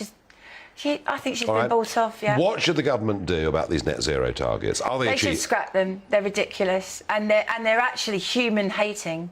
They're human hating. Right, well, strong words there from Lois Perry. We thank you for coming on and joining us on GB News. As I say, we are the only news channel in this country that will allow free and fair debate. Now, I'm pretty sure that there are many that will take a very, very strongly opposing view of this. And I know there are lots of people concerned that we have hit record temperatures today, and they will see a direct causal link. And I've listened to people on other programmes say, oh, well, you've got to expect this. Every single summer is going to be like this in the future because of rising CO2 levels. Well, clearly that's nonsense. But what I'm trying to do here is not just get both sides of a debate, but also talk about the practical issue of how do we get to a government target of 600,000 heat pumps being installed every year. It's currently running at 60,000 without vast amounts of government subsidy. Well, Tom Burke, CBE, Chairman and Founding Director of ERG Exports. Tom, you've been on this programme before. You and I have argued this point before. We haven't always agreed, but that's fine. That's OK. No. And the reason we had Lois on is we actually want to have a proper debate. I mean, her argument, I put it to her. It's 40.3 degrees centigrade in Coningsby. It's the hottest ever recorded day. Her argument is, well, that's only records are so recent in terms of when we go back to the medieval warm period or when the Romans were here. And that what we're talking about here is a relatively short span of time. And I'd like your answer. Well, the record that we're looking at against which we're measuring this isn't short. It goes back over, I think, now something like hundreds of thousands of years. I can't remember the exact number. How can we measure what the temperature was? There are a whole lot of ways you can measure that. You measure it, for instance, by looking at the tree rings, by taking ice cores and looking at the concentrations of different isotopes and of gases. So mean temperatures you could measure or estimate. You can get a very accurate assessment of what the temperature was for hundreds of thousands of years. Yeah, okay. Now. Not day by day, but fine. But what's really important is you can see how, and it's not a straight line, but how it sort of goes along, goes up and down, and then it shoots up right now.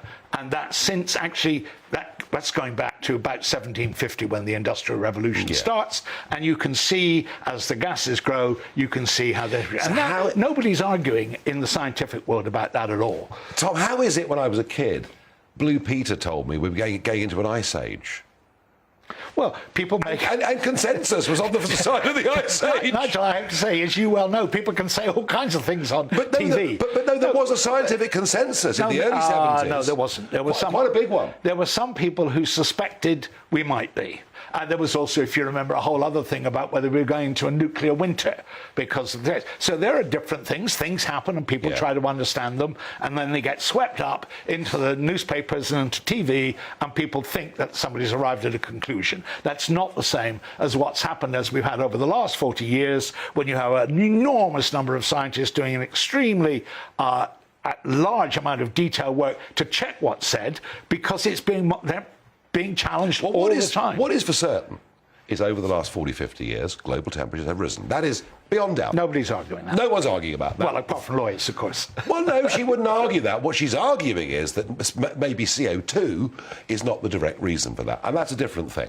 No one's arguing the temperatures haven't risen over this period of time. Her argument is that's a very, very short time frame in which to measure it against going back years and years and years. But Tom, I must just put this to you. What has happened in the last 48 hours here is absurd. Completely absurd. Millions of Brits every year go to Spain, Portugal, Dubai, Australia.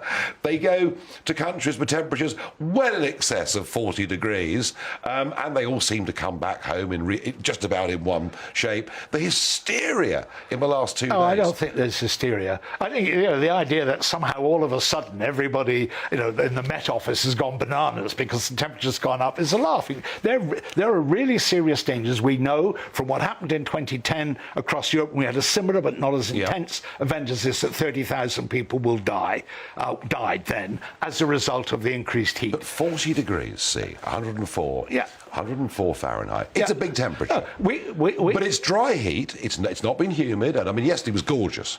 Yesterday was a lovely day. I loved yesterday. I wish every day was like yesterday. It was nice. Today was hot, and I'll grant you that. But the fact we've had people work from home, don't travel unless essential, this is hysterical nonsense. No, it's not hysterical nonsense. It's people saying... How does Spain operate? Tell you what's really interesting about... Well, you're asking two questions. Let me answer the first one before I try to deal with the second one. It's not hysterical. It's because people are really aware of the dangers. And as we've learnt from COVID, you really do need to enlist the public when you've got real threats to people's well-being. Frighten them. Well, actually, I think you're underestimating the British public. I think the British public actually are pretty smart at getting it right when they're given good advice. And by and large, as the government found out, they want to do the right thing, irrespective of whether the government thinks it's the wrong.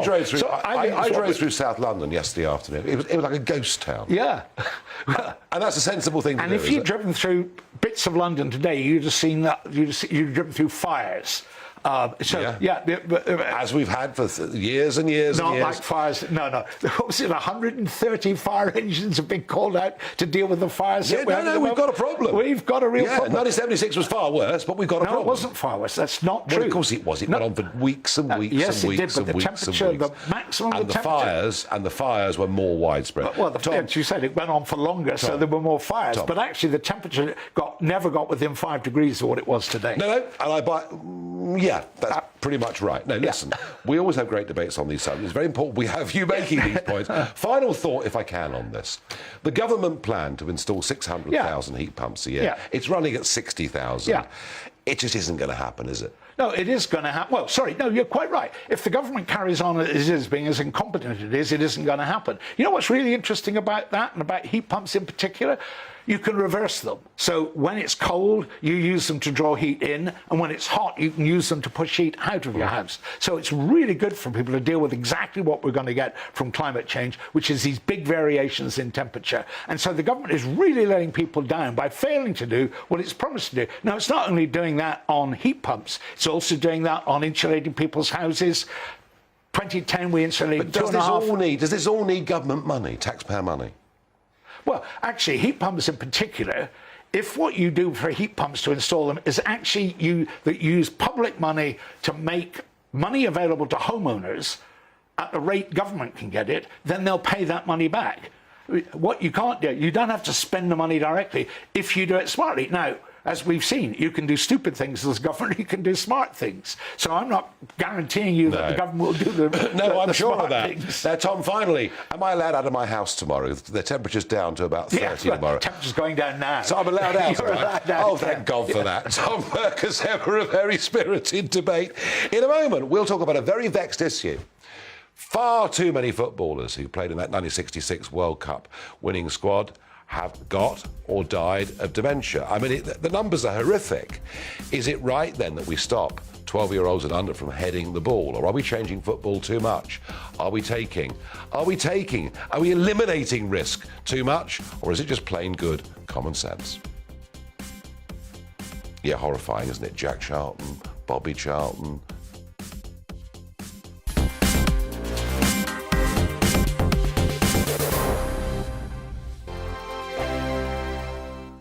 We are GB News. We're right across this great nation. On TV, on radio, On digital, absolutely everywhere. We don't talk down to you.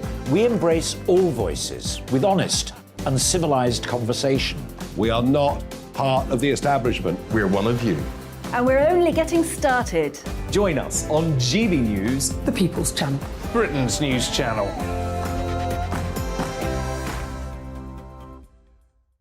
Hi there, it's Stephen and Anne. At breakfast from 6 a.m, you'll always be caught up with everything you need to know, the latest headlines, opinions and debates. We'll bring you the good news and the bad, but most of all, we're here for you. Remember, send in your views and let us know what you would like us to talk about. That's because we're your news channel. And every morning at 6 a.m, it's breakfast on GB News. My name's Tom Harwood and join me 9:30 a.m. every weekday for The Briefing, your one-stop shop for everything you need to know about what's going on in politics today. I wonder if this is a deal that might need to be like the biscuits in this factory, twice baked. Is there not an opportunity here to win out against the extremes? Tom Harwood, GB News. What are you going to do about it? Things should have been done differently, and they certainly are being done differently. Don't miss it. The Briefing with me, Tom Harwood, 9:30 Monday to Friday on GB News. Where would you like to go? Just take me to the studio, please, Matt. You know where you're going. I've got a show to do. Friday Night Feast on GB News, 7 p.m. And it's like nothing you've ever seen before. We take a different angle on the week's biggest news stories. The viewers and listeners set me some absolutely mad challenges to do. We tried to rehome a rescue dog. And yes, there's some other wacky stuff in there as well. I feel like I could take on the world. Well, that's that. Friday Night Feast with me, Patrick Christie's, every Friday, 7 till 9 p.m. on GB News. Be there.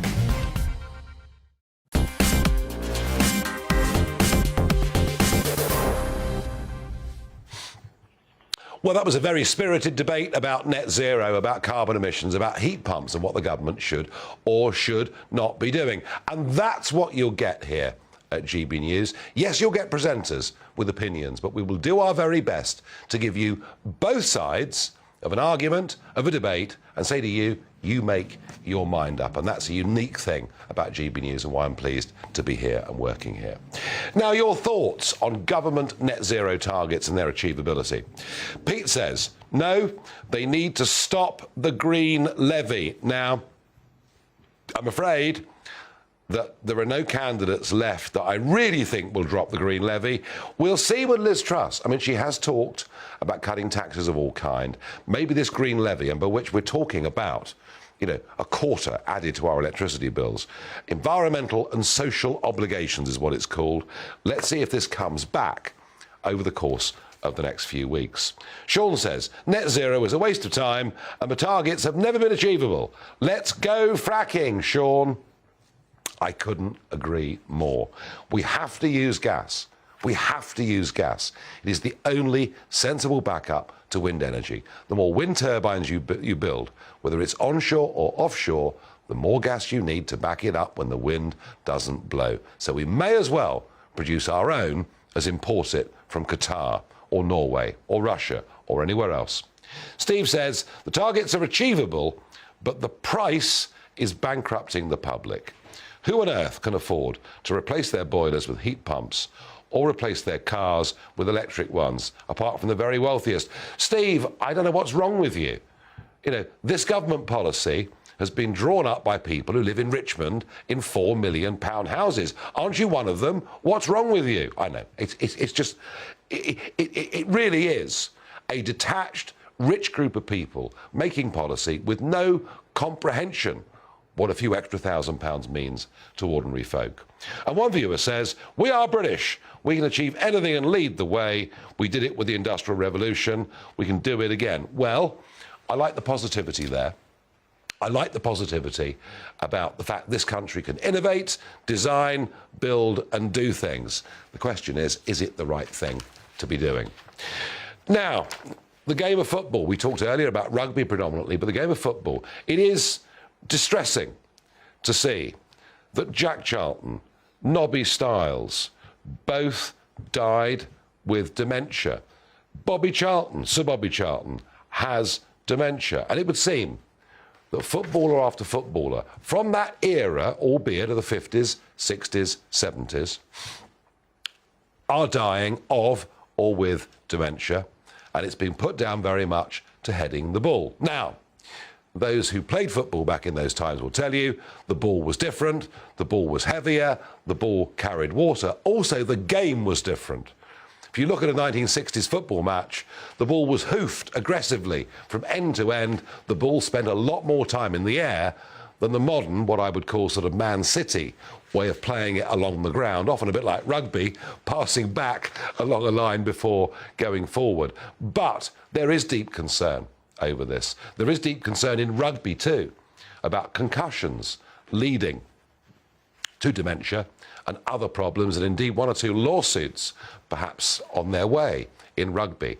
So is this new move, this new idea that we should stop 12-year-olds and under from heading the ball, is this the right and responsible thing to do, or are we just taking it too far? Are we in danger of changing the game of football completely? Are we nannying far too much? Do we have to accept that with all sport there is a degree of risk? Well, joining me is Professor Angus Hunter, Head of Sports Science and Professor of Neuromuscular Physiology. Angus, welcome to the programme. Thank you, Nigel. Good evening. Good evening. Now, this is a real debate, isn't it? Because so many of these icons, these stars, and it's happened to footballers, of course, from many, many lower divisions and far less fashionable players, but so many of that iconic 66 World Cup squad getting dementia. Clearly the link between that and the heavy football, I mean, clearly it's there. So is it right to introduce no headers for 12s and under?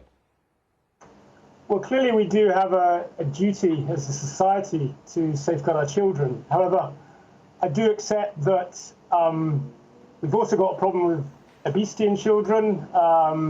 We need to get our children out and about. We need to get them exercising. So clearly we don't want to put our children off from playing football.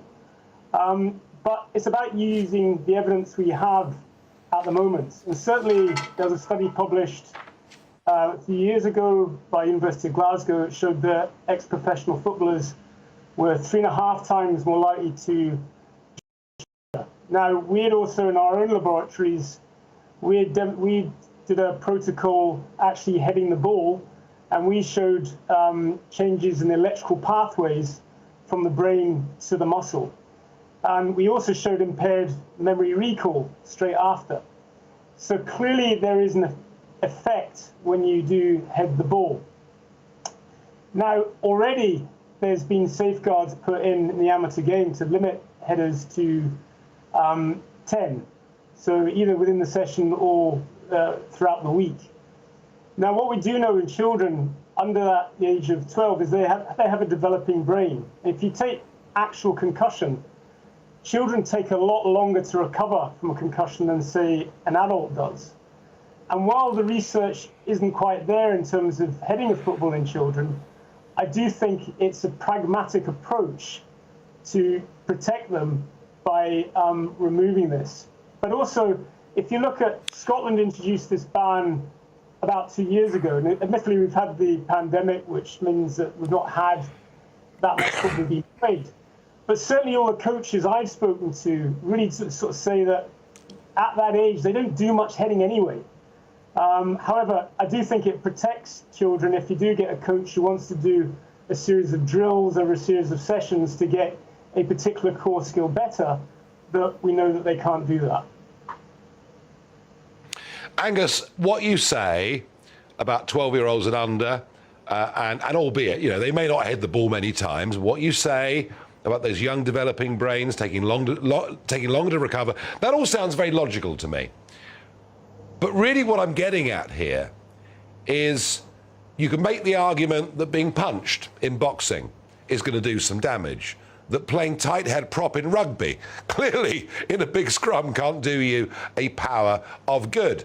Being hit by a cricket ball, even with a helmet on, is going to cause you some damage. Is this the first step to effectively trying to change all the contact sports that people participate in on the grounds, they're not very good for us? I don't think so, Nigel. And no one's suggesting that we actually change the game itself. And you can also argue some of the most exciting parts of the game is the action of heading a ball into a goal mouth. That's not necessarily, I don't think that's on the table.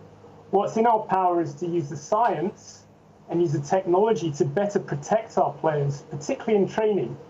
And I would argue a lot of the problems we're seeing today isn't necessarily so much of what happened on the field of play, it's more to do with what happened in training. We did a documentary a few years ago with Alan Shearer, and in that he actually said it would be commonplace for him to do 100 headers in one session. So we need to move beyond that. What I would like to see is already there's a large-scale projects, big investment going on to this area, and working with companies looking at technology that we can start to develop to know what is a safe amount of headers that a player can actually receive. So then we can get to the stage where we can fine-tune it more. At the moment, we're dealing with very blunt instruments. So I'm not advocating that we necessarily change the game itself.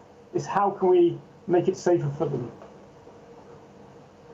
I have to say, Professor Hunter, I am normally one that says no to all things nanny state, but I think in terms of the way football players train and under-12s, for once, I have to say, I'm with you on this. I think you're right. I think it's just plain common sense, and I thank you for joining us on this show. Well, there you are. You know, I don't often say we should restrict anything. I'm generally a great believer in, let it all hang out. Life is full of risk, but it does seem to me there's such an alarming number of football players have got dementia that there needs to be a different approach. We just mustn't wreck the game. Now, I want the Farage moment, and a really alarming one. Our friends at Extinction Rebellion, virtually a death cult, arguing we're all going to die, and of course saying that anything they do justifies their goals of getting us living in caves. And the pictures you're looking at, for those watching this on television, this is News UK in London Bridge. This is the Rupert Murdoch headquarters in the United Kingdom, and it's where, of course, the Times are. It's where, of course, the Sun are.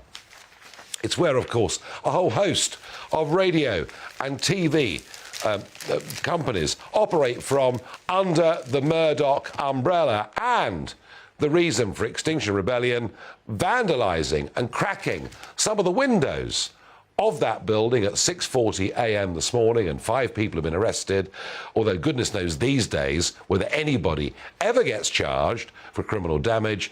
And the reasoning that has been given by Extinction Rebellion, they're saying, tell the truth, explain what this terrible heat wave is all about, rather than hiding it. Well, they may well be all illiterate, it seems to me, because today's front page of The Sun is Britain is melting. Indeed, I think 4 of the last 6 days, The Sun have talked about excess heat and temperature in this country. The idea that the Murdoch press are not paying any heed to this is nonsense. And actually, in many ways, the Sun newspaper has really gone behind much of the net zero campaign, about which I am deeply sceptical. But nothing seems to want to stop this cult. And it is a cult based on the idea we are all going to die if we keep driving motor cars. It is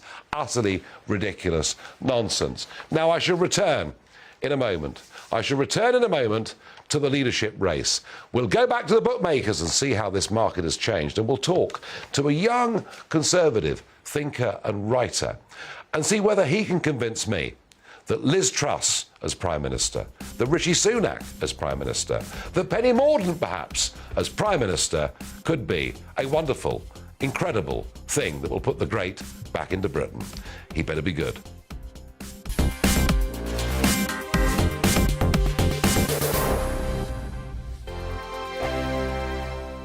We are GB News. We're right across this great nation.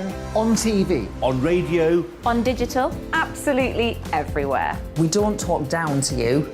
We embrace all voices with honest and civilised conversation. We are not part of the establishment. We're one of you. And we're only getting started. join us on GB News, The People's Channel. Britain's news channel.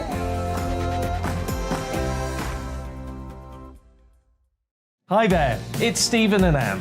At breakfast from 6 a.m, you'll always be caught up with everything you need to know, the latest headlines, opinions and debates. We'll bring you the good news and the bad, but most of all, we're here for you. Remember, send in your views and let us know what you would like us to talk about.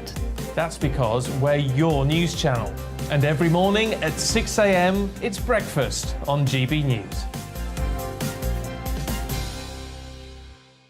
My name's Tom Harwood and join me 9:30 a.m. every weekday for The Briefing, your one-stop shop for everything you need to know about what's going on in politics today. I wonder if this is a deal that might need to be like the biscuits in this factory, twice baked. Is there not an opportunity here to win out against the extremes? Tom Harwood, GB News. What are you going to do about it? Things should have been done differently, and they certainly are being done differently. Don't miss it. The Briefing with me, Tom Harwood, 9:30 Monday to Friday on GB News.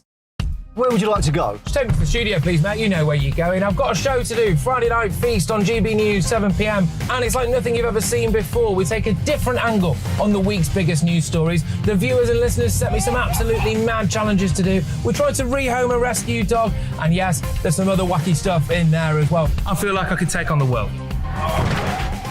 Well, that's that. Friday Night Feast with me, Patrick Christie's, every Friday, 7 till 9 p.m. on GB News. Be there.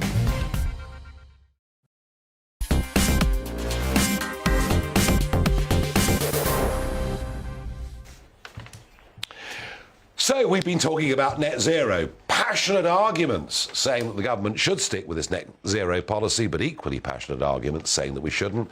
Only on GB News will you get both sides of any of these debates. I asked your views on, is the government target of net zero, is it achievable? Is it affordable? One viewer says, affording net zero is irrelevant.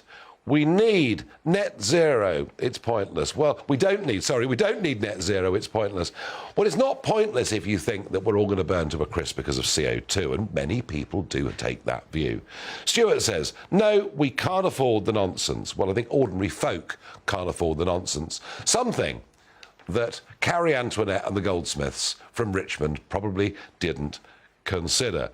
Mike says, only by bankrupting the nation and killing most of the poor in the process. And you know, we're talking about death.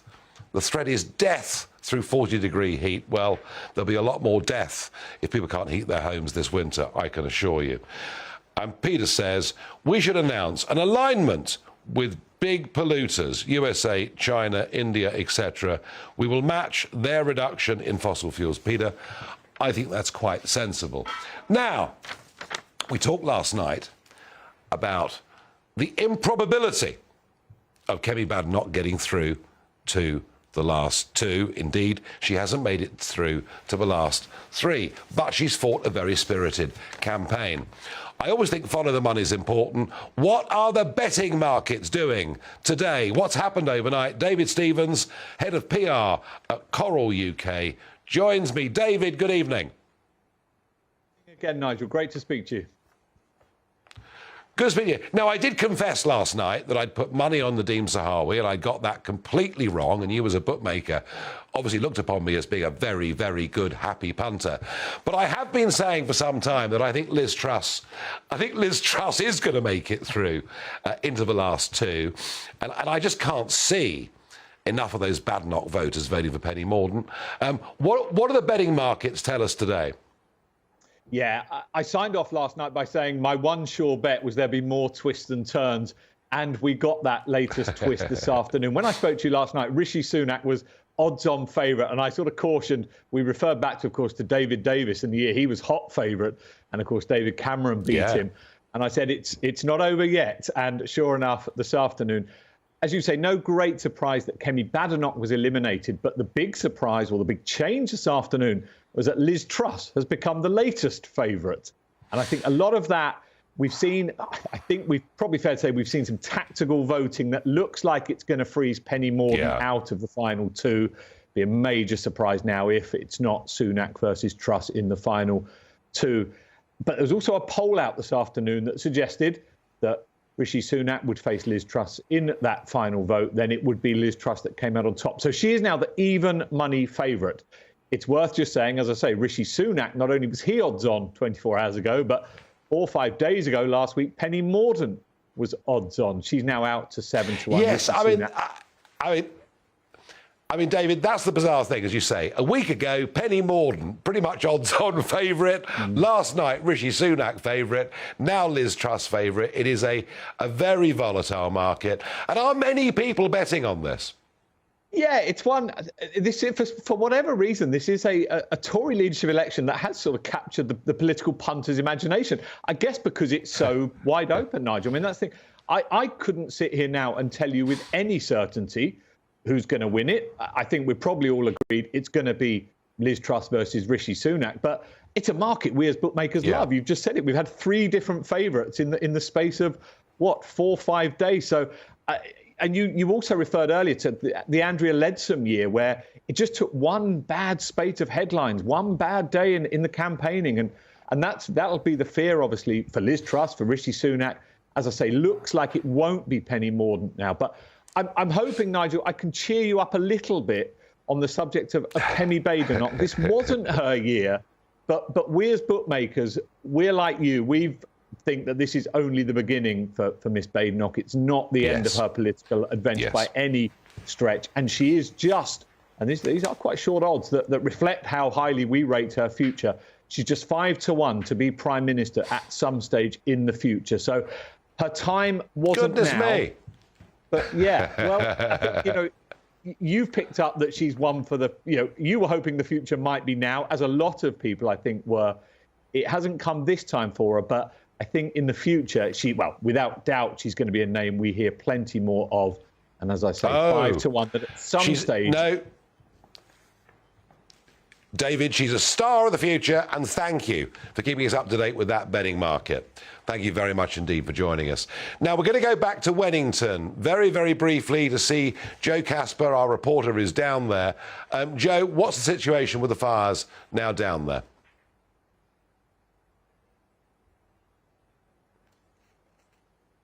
We've dropped him. He's gone. He's dropped out. He's dropped out. Never mind. I've got somebody in the studio with me. I've got Sam Ashworth-Hayes, Spectator columnist, director, of course, of studies at the Henry Jackson Society, budding Conservative commentator and writer, and you're becoming more prolific in your output. Sam, I have to say, I fought tooth and nail against the Cameron-Osborne government. I did my little bit, I think, in many ways, to terrify them, to get a referendum on the agenda. And I kind of thought and hoped, as millions did, that Brexit was going to be a new beginning in British politics. And that's what people wanted. It wasn't just about leaving the European Union. It was about, they're out of touch. This whole system needs to change. And with Boris, they had hope that some of that was going to happen. Kemi Badenoch did represent something different. Yep. And you were supporting her, I believe. Yeah. With her out of the race, what are we left with? I mean, we're left with 3 absolutely terrible candidates for the most part. Rishi Sunak, who seems to believe there is no difference between the content of my wallet and the content of the Treasury's coffers. You have Penny Mordaunt, who's busy backflipping all over her record on trans issues and frankly seems more suited to being a leader of the Labour Party than the Conservatives. or the Liberal Democrats. Or the Liberal Democrats, yeah. And then, of course, you have Liz Truss. And, of course, Liz is better on policy than the other two, but you feel that she would struggle to win a general election, and we have one coming up in 2 years. So there is a real dearth of talent at the top of the Conservative Party right now. And yet there are people in and around the Spectator magazine who you're writing for, people such as Lord Frost, who sat in that chair a few weeks ago, senior figures in the ERG, people that I fought with alongside in the referendum and in the battles that came against Mrs May, advocating Liz Truss. So why are you so sceptical about her? I mean, I think she's definitely in the least bad of the current bunch, if that makes sense. She's the least bad? She's the least bad. I'm not infused about her, but her policy instincts are quite good. She has she does have the sort of right idea on taxation, on deregulation. I think she probably, despite having been on the same side of the referendum as me, I think she would probably not look to overturn it. Yep. So I think she's, you know, of the current candidates, she's probably best suited. Rishi Sunak is far too heavy on taxation for my liking, and of course we covered Penny. But the interesting thing is whether or not she gets onto the final ballot, because right now there's a real suggestion that what will happen is Rishi Sunak will lend her some of her some of his MPs to make sure that Penny gets onto the ballot, and it's a run-up between those two rather than Liz Truss. So Rishi would rather face Penny Mordaunt than face Liz Truss, you think? There has been some suggestion to that effect, yeah. And because obviously Liz is coming further from the right of the party and would sort of bring some more of those votes with membership. Yeah, I mean, look, it's bewildering to most people watching and listening to this now, and I've no doubt there are jobs being offered and deals being done behind the scene. My concern about all of this, Sam, and regardless whether they're on the left or the right of the party, is I think the country needs reform in lots and lots of ways. Economic reform, social reform, electoral reform. You know, I am a great reformer. And I don't see any of those three offering any reform of any kind whatsoever. And I just feel that economically, unless we have some changes, we're in a bad place. And you've written, I mean, you are pretty pessimistic about the UK economy, aren't you? I'm optimistic about the UK's potential. I'm pessimistic about the ability of people in Westminster to unlock that. You look at the last 15 years of economic performance, GDP per capita in real terms, this is, you know, the figure that actually matters, the amount of wealth per person, has grown at 0.6% a year, which is diabolically bad. If you project these growth rates out another 12 years or so, Poland overtakes us. Now, that's not necessarily saying that's going to happen, but it's an illustration of just how badly we are doing. And you look at But I thought these massive numbers of people coming into the country every year with huge migration was increasing our GDP. It might increase your overall GDP, but it won't increase the per capita figure, which is obviously what matters to those of us here. So you look at these candidates, though, and none of them are sitting there saying, I have a plan to fix this abysmal record on productivity. I have a plan to address the fact that wages today, in real terms, are about the same as they were in 2007, or even slightly lower. And no one is talking seriously about planning reform. The only candidate who did, Sajid Javid, got kicked out very early on. And that's housing, basically. That's housing. Well, it's housing, but it's also R&D and infrastructure and all of these things which are so important to economic growth. If you want to start a business, you need to be able to have an office for it. And so if you look at lab space, the UK does incredibly well in high technology, right? Yep. We've got Oxford, we've got Cambridge, we've got some clever people, good inventors. Exactly. Yep. How much lab space is available in London right now? It's around 90,000 square feet. You go up to Boston, Massachusetts, that figure's in the millions. Of course. No, of course. So basically, Sam, one of these three becomes Prime Minister, nothing changes whatsoever, and they crash to defeat at the next election. Pretty much. I think he's right. Sam Ashworth-Hayes, thank you very much indeed for joining us this evening here on GB News. And we are now going to go live to Wennington, where this horrid fire took place earlier on today, and where there appears to have been great damage to houses. GB News' Joe Casper is there. Joe. Hi, Nigel. Yes, I'm in Wennington, East London. I'm just outside the local hotel where people have been coming in and out all day. They're still coming in because people are coming home discovering that their houses, they can't get into them, including one of those is a local resident, Dave Biles. He's been evacuated from his house. Dave, tell me what happened today. Well, it was about 12 o'clock and I looked out the back garden. I could see smoke billowing up towards Kentview, which is east of the village. And my mate was with me, you know, he came round and he said, look at it. I said, it's getting bad. And he went. And all of a sudden the wind, well, we had a wind and it just, the smoke just moved along the village, and obviously everything caught alight. The church has been destroyed, I understand. Kentview, the houses built in the 50s, quite a number of them have been destroyed. I live at 1 Marine Cottages, the old village post office, which is a landmark. Luckily, I think I've been in the middle of it, and having said that, next door but one, they've caught alight, about 3 or 4, maybe 6, 7, 8 cottages. all built in the 1800s. And, such a shock. All of a sudden the police were knocking at doors, evacuate, evacuate. I was one of the last out of our group to evacuate because I had to shut everything down.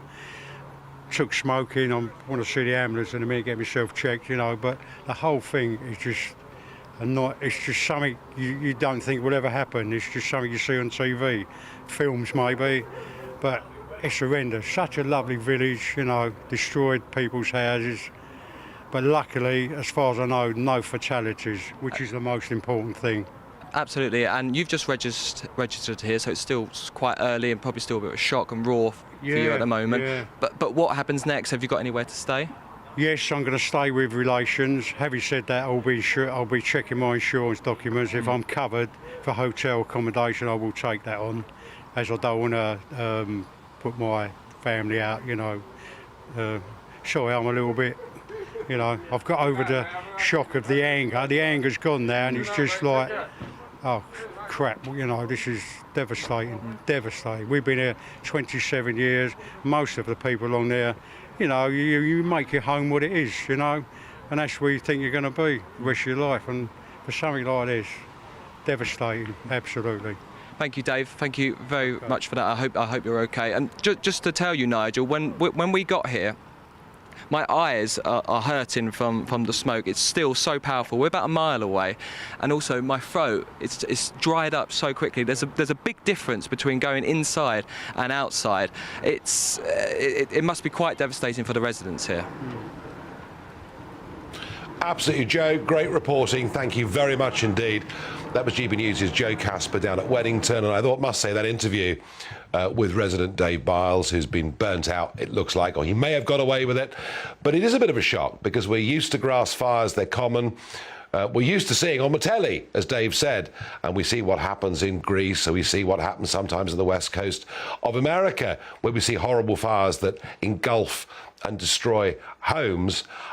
I can't remember ever seeing that happen in this country, and indeed a former fire chief said it just doesn't happen in Britain. Well, it's happened in Wennington, so it is, I think, a bit of a shock. It looks like it must have been a lovely village. Goodness gracious me, there's a lot of rebuilding to do. Well, thanks for joining me over the course of these 2 hours. I hope you feel we've had a very spirited debate around climate change, but a lot of us on the Conservative side of life not happy about the prospects of the party, this contest, or the next general election. Now, Dan Wootton is up next, and Dan, I think, has got a pretty big interview for us. Dan, good evening. Yes, Nigel, I've just dashed from Westminster, having a great show, by the way. I was watching you in the car and I saw you beforehand, but we've got Suella Braverman, the Attorney General. Of course, she did run, didn't she, Nigel? And she ran on policy positions, actually, that you approved of, axing the European Court of Human Rights, for example. She has thrown her weight behind Liz Truss. That means a lot, given she's a Spartan Brexiteer, and as you often point out, Nigel, Truss did vote for Remain. So why does Suella Braverman think that we can trust Truss?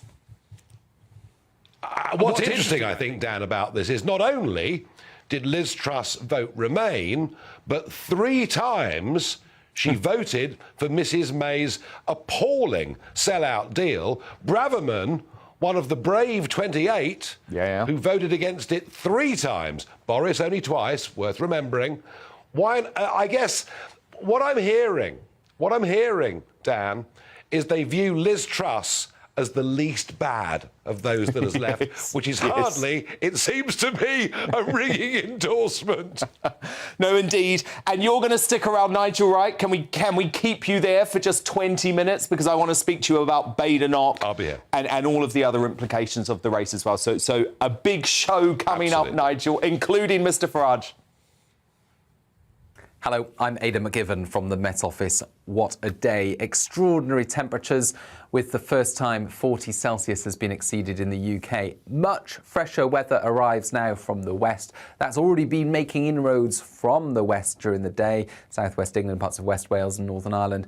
Earlier on, had much lower temperatures and some showers as well. Those showers are now making their way eastwards across the country, clearing the east of England close to midnight. And then, well, some showers or rain for eastern Scotland. few shower clouds as well for parts of Wales and the southwest, but in between clear spells and, well, a little bit more comfortable overnight, but not much. 18 to 20 Celsius in the south, 14 or 15 for Scotland and Northern Ireland, and then a bright start for many on Wednesday, but a fresher start, certainly, particularly in the east, where there will be some sunshine around first thing. But as temperatures rise, well, the potential for some heavy showers and thunderstorms to develop. Central southern England into parts of East Anglia and the southeast, most notably. Still, 29 to 30 Celsius possible in the far east of England, but a much fresher low to mid-20s further north and west. Now, the showers that do develop could cause some issues on the roads, a lot of surface water and so on. Of course, they're falling onto dry ground and could be some very heavy downpours for a short spell of time, but they clear away overnight. And then an area of low cloud creeps into parts of eastern England, eastern Scotland by dawn on Thursday. Some further showers into the northwest of Scotland by this stage as well, but the best of any sunshine on Thursday at first will be across western areas. But as the day goes on, even the cloud in the east will tend to lift and break, and we'll see some brighter interludes come through here. A warm day in the southeast, 26 Celsius, but fresher feel, I think, for many of us. On Friday, sunny spells and showers. Saturday's looking very similar.